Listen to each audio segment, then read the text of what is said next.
is, I have two questions for Heather, but I will just put you one because the other one will be for Alexander because we are running late in time.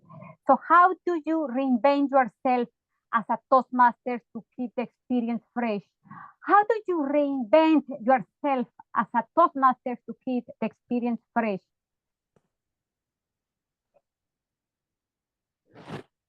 I think one way is the fact that there are always new members coming in. They don't know you. They have no history. So you're always having to let them know who you are, work with them. And I believe strongly in pathways. I've done all 11 paths. I've done some of them several times. And some people will say, well, I don't understand how you can do icebreakers. And I say, if you can tell everybody everything about yourself in 4 to 6 minutes, you've led a much more boring life than I have. And I don't think I've led a particularly exciting life. We have stories. We need to sometimes just look at things differently to bring those stories to life. And sometimes those new members can help inspire us to find those stories. And that helps to keep things fresh. Thank you very much. And the next questions, are you ready, Alexander? Yes. Now your question is, how do you find the courage to share your vulnerable moments when speaking? How do you find the courage to share your vulnerable moments when speaking? Wow, great question. I can tell you that the first speeches that I gave when at the club level, and maybe even when I started competing, I was not ready to go, as far as I do now, sharing, as you say, vulnerability. Is it courage? I'm not sure. I think it has something to do with seeing the result of sharing that vulnerability. You can have a bigger impact on your audience when you share your message, when you really let your audience know what you've been through, your darkest moments, your biggest failures. When you do that, that's when you get the biggest results. When people come after a speech, after a presentation, and say, okay, that's going to change what I do. That's going to change, in some cases, you changed my life. So I'm not sure that it's courage as much as the realization that sharing your true vulnerability is the best way to have an impact on your audience. Oh, thank you very much, Alexander. And then, Mariam, I have a question for you. How can a Toastmaster Club best support a blind member?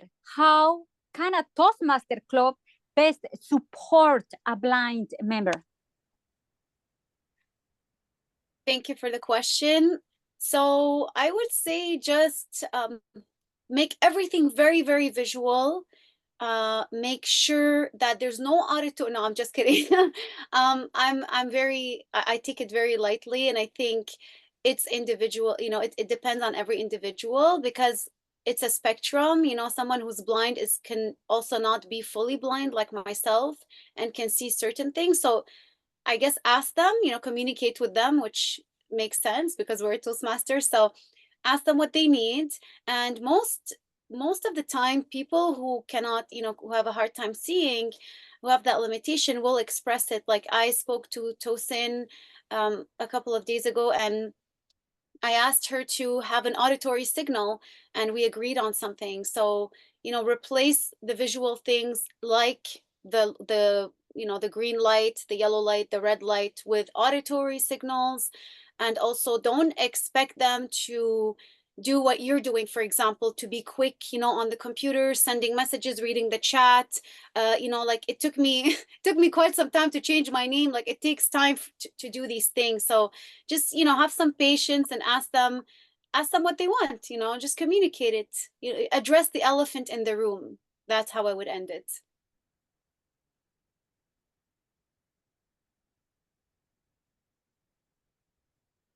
You're muted, Maura. Yes, my little kitten is supporting the team number 7. He's clicking the buttons.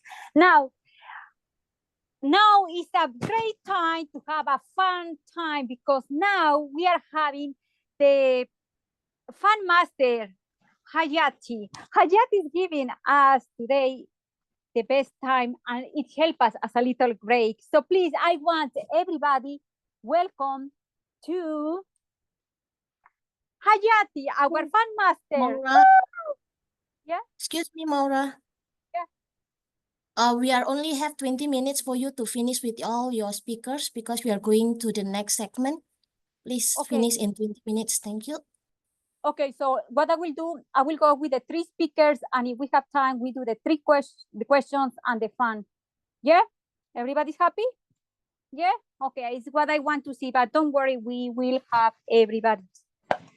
That's for sure. And watch the timer, it's important. Don't put pressure. Now, Mary Swanson. Mary Swanson joined Toastmasters in 1994 at the suggestion of her boss. Yes, Mary planned to stay with Toastmasters for 1 year, and 30 years later, Mary has served as a district director in 2004 and 2005, and region advisor from 2017 to 2019. She has been a member of Super Speakers based on Eden Prairie, Minnesota for over 25 years. Mary has earned three TTMs, yes, and is close to achieve her 4th, yes, oh my God, and his first in Pathways. Mary Swanson has been married to Gary for 29 years and live in the Minneapolis area of Minnesota. Distinguished Toastmasters, Mary Swanson. Please give a welcome to Mary Swanson with her speech, Grow Through Leadership. Go Through Leadership. Mary Swanson, the floor is yours. Thank you, Maura. Thank you, fellow Toastmasters. This is quite an honor to be here today amongst all these fabulous speakers. Why did I join Toastmasters? My boss told me I had to on a performance review. That may or may not be how you joined Toastmasters, but that certainly was my introduction to the organization. And as Maura said in my introduction, I had only planned to stay 1 year, as that is what my boss told me I had to do. I had to stay 1 year because she felt that I would get enough experience to get hooked, and that certainly was the case. My involvement in Toastmasters, as I became a member reluctantly, started, of course, with my icebreaker speech. I don't know about each of you as Toastmasters what your icebreaker was like, but mine was anything but easy and anything but comfortable for myself. I and the lectern, which was a very heavy lectern, traveled across the room during the course of my 4 minutes of speech. When I saw the green light, I sat down mid-sentence. I wiped my brow and I thought, I made it. I didn't faint. I was good. Then I had my evaluation. My evaluator was so kind and so gentle in her evaluation of me. Rather than fearing and walking away feeling terrible, I actually felt very good about myself as a result of that evaluation.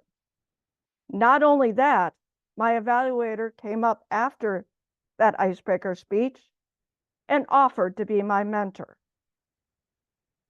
I thought, wow, here is someone that wants to help me. I have to keep going. As I became involved more in that club, I began to realize how much I appreciated getting in the situations of table topics and having to force myself to answer. My very first table topics question, I answered, no, thank you, and sat down. From that point, I thought, oh goodness, I'm going to be the best person in each of the roles within a meeting, so I didn't have to sign up to speak. Sure enough, my mentor noticed I wasn't giving speeches and encouraged me to do that. and offered to have me come to her home to sit down and work out what my next speech would be. Unfortunately, I changed jobs, went to a new employer, and at that employer, I got into my job. And you're wondering what happened to Toastmasters? Sure enough, my mentor's husband was a member of the new club. He came and found me at my desk and walked me down to the Toastmaster Club that met downstairs. This gentleman had been a past international director. This gentleman had been a past competitor in the World Championship. He made sure that I was speaking on a regular basis, participating in meetings, and getting mentorship besides. Fast forward a little bit, I was elected, much to my surprise, as president of the club, a club with 40+ members. They did not let me get by with not speaking. They did not let me get by with saying no. Working through that club, having wonderful evaluations, the opportunity came my way to be an area director. Back then it was area governor. I said no at first, but of course, through the encouragement of that mentor and other people in my club, I said yes. It wasn't because it was easy, it's because it was difficult for me. It forced me to have to speak amongst people I was not comfortable talking to. What did I know that would have any value to them? There was a particular club that was struggling to gain members. They didn't want anyone to work with that club. I asked them if I could join their group as a second club. Together we worked on it and they became distinguished that year. Fast forward to district leadership. And yes, over the course of the years, I went through and I was division governor and then district, went through the district leadership. The first time I ran for what back then was lieutenant governor of marketing, I lost by 1 vote. I walked away from that experience thinking, you know what? I don't need this. I can do other things with my time. Sure enough, many people stepped forward and encouraged me to reconsider, not because it was easy, but because I could overcome that challenge and improve my leadership skills. Sure enough, the next year I ran and I won. And now I have had many years of leadership experience. Again, not because it was easy, it's because it was difficult to do that. Being a district leader or being district governor, not everything went the way we wanted it to. We had a year where we had a number of companies in the Minneapolis area leave, shut down on short notice. It was difficult to be a distinguished district when we were losing clubs with many members all at once. Through that experience, I learned a number of different ways to encourage clubs to grow members. And membership growth has been something that's been a passion of mine ever since. Fast forward, I had an opportunity to serve as region advisor, working with districts, not because they were always getting along, not because everything was always just peachy keen with them, because they were needing encouragement, mentorship, and growth, learning how to work together, even though they hadn't necessarily planned to be on the same team together. We found ways for them to improve their skills and to get along just enough in order for their teams to be successful. And we had 2 very successful years while I served as region advisor, not because of my skills, but because of theirs. The main message I want to leave you today is if you get an opportunity to be a leader in Toastmasters, don't do it because it's easy, and certainly don't do it because you already have the skill. Do it because you're willing to grow in your leadership skills while helping others do the same. And my wish for you is to have the wonderful experience in Toastmasters that I have had the past 30 years. Madam Toastmaster. Thank you very much, Heather. And now we have Mark Williams. Mark Williams is our next speaker, and he's a finalist from the world champion of a finalist from the champion of public speaker. text talker, and author of three books: The Rule of Engagement for Public Speaking, Every Day Should Be Tuesday. Oh, we are on Saturday. And Beyond Limitations. He co-hosts the web show Is About to Go Down with Mark and Kathy, co-founder of the Speaker Skills Academy. Mark has also been a core coach for the Great Day Squad and a storytelling consultant for Story 2 and Storyhood. When he's not working, this world champion of Mama Boy, he spent quality time with his wife and her little children. So I want everybody give a welcome to Mark Williams. Mark Williams with her title, You Are Mama. You Are Mama. Mark Williams, the floor is yours. All right, I got to start off by asking everybody to join me in just appreciating what's happening here right now. Here we are, people, leaders, Toastmasters, individuals from all around the world gathered as one and united.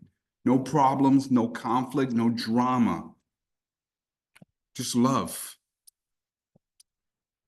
I've got so much love for my Toastmasters family.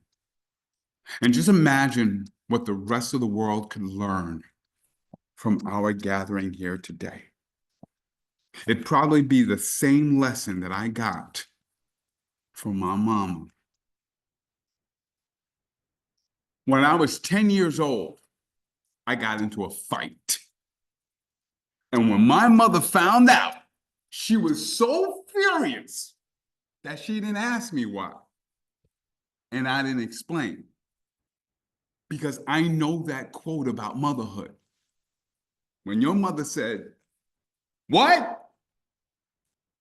It wasn't because she didn't hear you. It was because she was giving you a chance to change what you said.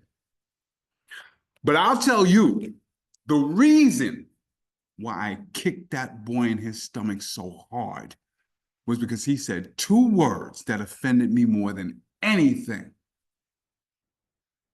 Your mama. And then I lost it. Has anyone ever said something to you that just drove you mad? He didn't know how much I love my mama. And I don't know about you, but I got that Tupac love, that dear mama, you all appreciate it. That Boys to Men love. Mama, loving you is like food to my soul. I love my mama so much, I celebrate Mother's Day 365 days of the year. And I believe everyone should love their mother as much as you would hope to be loved by your mama.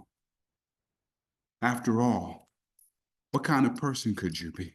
What kind of world could you create because of your mama? Because of mine, I'm a loving husband, a happy father, dedicated educator, proud Toastmaster. But more than all of that, I'm a self-proclaimed world champion of mama's boys. Because when I was growing up, as far as I was concerned, my mother could do no wrong. But there were some things she couldn't do. My mom couldn't read or write. She never went to school past the 3rd grade. So she could take me to school, but she couldn't help me with my schoolwork. Single and unemployed, she couldn't give me much. She raised me on welfare, Medicaid, and food stamps. But even though she couldn't give me the things that I wanted, she taught me valuable lessons. Like when I was 9 years old and I walked into her kitchen like I owned the place. "Mommy, I'm hungry. I want a bowl of cereal." She looked at me and she said, "Why don't you go over there and get it yourself?" But I don't want to get it myself. I want you to get it. And that's when she leaned in and she said, "What?" And then she said something so profound that I now repeat it to my grandchildren. If you don't want to go over there and get it yourself, then you don't really want it. And those were the words that taught me that you can either work for what you say you want, or figure out what you don't want and stop wasting your time and other people's energies. Another lesson was when she received her certificate of completion from a literacy program that she enrolled in her 60s, well beyond the point of learning to read or write. And even though by the end of that program, all she could do was draw the letters of her name, Johanna, that was more than most could expect. So when she received her award, I was so inspired to be like my mama, someone who would do anything despite the odds. And it's lessons like that that made it so hard in the summer of '96 when we got the news that after a fight with 4th stage cancer, my mommy had passed away. And I cried so hard that I still have tears in my heart. And I remember going to the cemetery, sitting on the cold ground, looking up at the sky and asking, what did I do so wrong that you had to take my mommy away from me? And then I looked at her name. And I thought about times when I was so sick that she would feed me chicken noodle soup, wrap me in extra layers to keep me warm. And I thought about all that she had provided for me. And that's when I realized that I needed to stop asking why. And I needed to start saying, thank you for my mama. I'm becoming the person I want to be in a world I want to create because she taught me how to love myself and how to love others. And here's why that's important. Because we live in a difficult world filled with war, crime, hate, corruption, injustice, timekeeping. And what this world could really use right now is a mother's love. Imagine how wonderful this place could be if we could just all love one another as much as you would hope to be loved by your mama. And no matter what your relationship has been, good, bad, or indifferent, we're all capable of showing that kind of love. Because loving like a mother, it's not bound by blood, paperwork, or gender. Loving like a mother is simply defined by the object of your love. And when you can love unconditionally in a way that someone needs in that moment, then you are loving like a mother or like anyone else who's loved you most. Dad, mom, grandparent, close friend. What have you learned about how to love others from those who've loved you most? I wish I can go back and apologize to that boy for kicking him in the stomach like my mom would want me to, but I can't. What I can do, though, is I can ask you and I can ask myself to love another like a mother. When you're in conflict with someone, love that person like another. When you're feeling discouraged, love yourself like a mother. Because there is no love that is greater than when you, for yourself, for others, and for the world at large, can love and lead like a mom. Thank you very much. Our next speaker is Dennis Wardrich. He served as an international director 2014-2016 on the Toastmaster International Board of Directors and has held a number of other profiles, leadership positions, and has attained the distinguished Toastmaster designation, the highest level of achievement of the organization. I want everybody to welcome. Yes, you're smiling. The last one is smiling is what I want to see. Thank you. So please give welcome to Dennis Wooldridge with his speech entitled The Leader as the Pathfinder, the Leader as a Pathfinder, Wooldridge's Dennis. Thank you very much, Maura. And I want to tell Mark, I'm not crying, you're crying. That was such a great speech. And one of the things we have to be as Toastmasters is flexible. So I know we're running late on time. So I'm going to go through what I have to say fairly quickly, and I'll give you something at the end that you can go look up to learn more. But I want us to think of leaders and how leaders are pathfinders, are torch bearers, is the term I really like to use. And that we have vision, as much as Mary Ann M was talking about. You know, you look for somebody that can see further, that can see into the future, that sees a goal that needs to be attained. Jim Kakachi also talked about vision. I think that's very important, but that's what a leader is. And listen, leaders aren't necessarily the people at the top of the organizational chart. A leader is anyone who could see a better future, and then rally people to reach that better future. Leaders stand on the border between now and the future. They are, as Roger said earlier, a bridge between the known and the unknown. They are torchbearers. Now, listen, when we need to do something special, we've got a goal we're trying to reach. One of the hardest things to overcome is change. And the way you overcome change is you tell the people that are following you, your travelers with you, if you will, if we're using tribal terms. You tell them in stories, and you tell them in ways that they understand why it is they need to be excited about this goal we're going after. And if you can do that, and you can get your travelers to go with you, you know, some are going to have to take a leap of faith into what they don't understand, what they don't see, what they don't really have the vision of.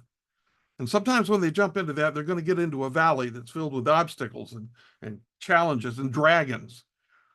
And then what we have to do is slay the dragons and overcome the obstacles. And one of the biggest obstacles is the idea of climbing that next mountain. Because what we have is we standing where we are, and that torchbearer, that leader, sees a better future ahead on the next hill. And then after you get to that next hill, you celebrate. You tell each other how wonderful it was to get to the hill. And then you wait for the opportunity to look to the next hill.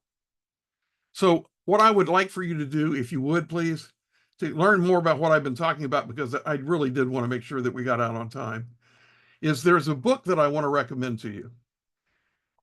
I'm trying to find it right now. Bear with me just a second. I had all this on slides, so I'm having to go through the slides. It is called Illuminate. Illuminate. And it's by Nancy Duarte and Patty Sanchez. And their torchbearer philosophy has meant the world to me. It really changed the way I approach leadership.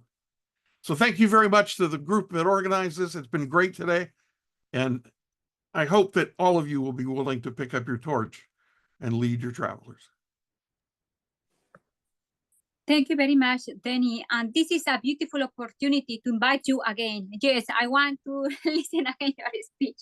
And thank you for your patience. Now, I want to pass, first of all, I know that we are over time, but honestly, I want that they send love to all our 11 speakers who speak tonight. And I just want to thank you. Thank you for being here tonight. So I just want to pass over to our team leader, Tosin. Thank you so much. That was amazing, Maura. And again, thank you to all our speakers. Because we have literally run out of time, we won't be able to do anything else at this point. But we do have time to take a photo. So I'd like everybody to turn on their videos. And let's take our group photo for our Team 7. So please turn on your videos, everyone. Let's capture this moment. And I'm going to go to the first page. Everybody ready? Give me a minute here. Okay. Ready? 1, 2, smiling. 1, 2, 3. I'm on the first page. Okay, give me a minute here.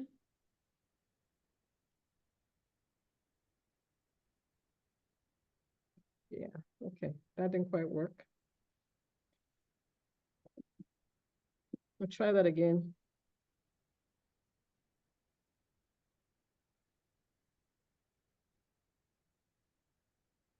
Okay, now I'm going to go to the second page. I don't know what page you're on, just keep smiling. I'm on page 2, keep smiling. And we're going to take this one as well.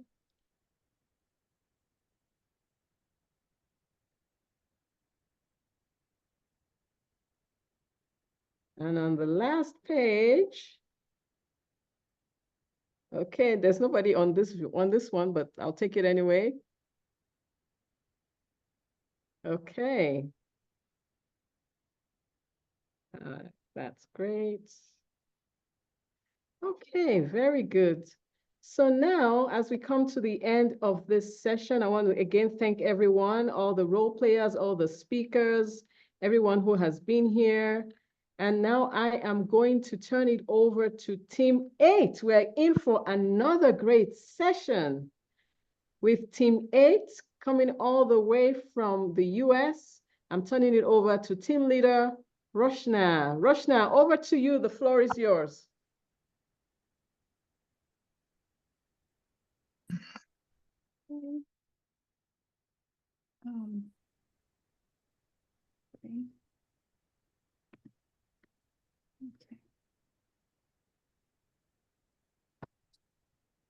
Thank you, Team Leader Tosin, for